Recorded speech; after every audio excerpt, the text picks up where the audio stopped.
So with us, I think the thing that is unique is that we basically have an unlimited supply of an endless amount of products to sell, and an unlimited amount of creators who want to sell them.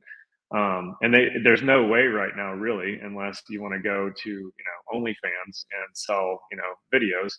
A YouTube creator can't really sell anything. You could put a podcast out, right? You can do episodes like you're doing, but there's not a real good mechanism. There's no trackable way outside of just giving out a source file and letting it run wild. And then there's no way to monetize it, right?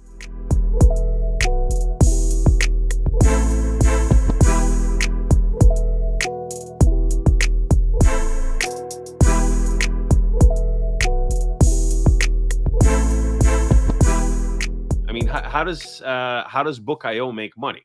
If you don't mind telling us. No, it's a good question. So, two parts to that. One, we work basically just like any digital retailer. So, and there some of the way that the splits work out are federally regulated in the United States. So, generally, what happens as a retailer is we take 30% of all retail sales. So, I think the thing that really helped us get through the bear market, and I feel like a lot of kind of going back to the .com side, right? Like a lot of those things in the early .com did kind of crash and burn, but then what came out of that, right, were these really, in the kind of second wave of that with, the Amazons and the eBays and the things that like really fulfilled an actual need. Like it really, it was an empowering time for them, and they, in a refinement time, right? So with us, I think the thing that is unique is that we basically have an unlimited supply of an endless amount of products to sell, and an unlimited amount of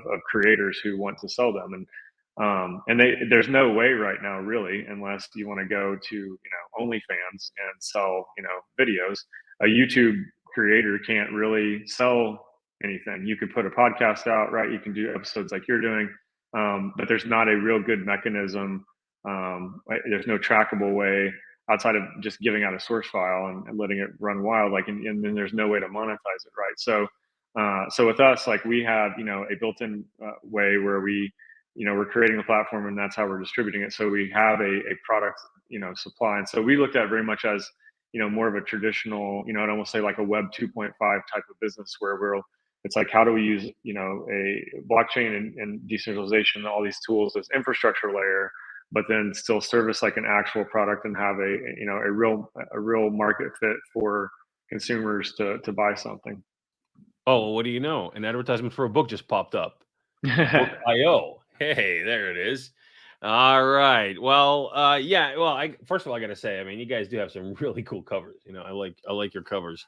But an ex from a long time ago, she actually tried to get a book published. So I kind of saw somebody go through that, and it was not pleasant. It was just a lot of work and just a lot of like slaps in the face. What do you do? I mean, again, what do you do that is different from that really helps to make sure the creator is treated fairly? Yeah. No, I mean, it's a good question, and it is a big issue. I think specifically too, like you mentioned, California. California is very, very interesting because they just signed a law that will go into effect January 1st that makes it illegal for any digital retailer to put the word buy or purchase on any digital media. So I think at an industry level, like that's gonna change things for the consumers, the way that we see things, right? So if I go to Apple TV or Amazon Prime, and there will no longer be a buy button. It will say something like purchase a license or Fiscal something to that effect, right? acquisition. Yeah, Fiscal acquisition. which is just is crazy, but I think it is systemic of what has.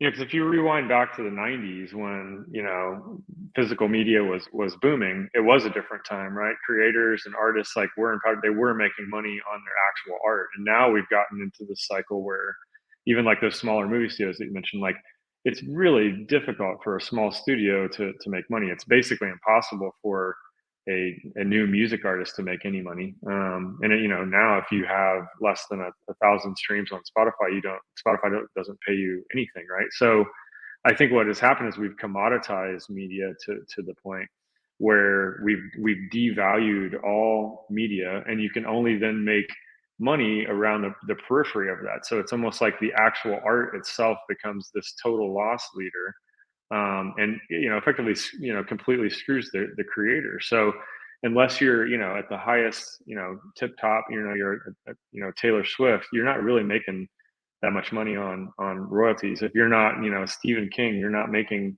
that much on a book. Like I just talked to a guy in New York recently. He's done a couple best-selling books. His last advance for his newest book was $1,000, which is crazy. I mean, it's literally like, and outside of that, like he's probably not going to sell that many books. And he's a very accomplished, like writes for the New York Times, like all kinds of stuff. So I think what's happened is we've kind of over the last 20 years of just digital licensing, like it's slowly like pushed everything down to the point where we've devalued content to basically next to zero cost. We as consumers haven't really had any sort of choice in that matter.